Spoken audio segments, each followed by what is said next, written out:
करे जा में समा जाओ मच्छर काटता।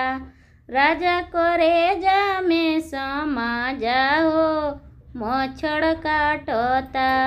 सासू के कटलस ससुर के कटलस ननदो कर सवालियलस हो मच्छर काटता। राजा करे जा में समा जाओ मच्छर काटता। राजा करे जा में समा जाओ मच्छर काटता। भसरू के कटलस गोतनी के कटलस देवरा करस लियलस हो मच्छर काटता। राजा करे जा में समा जाओ मच्छर काटता। राजा करे जा में समा जाओ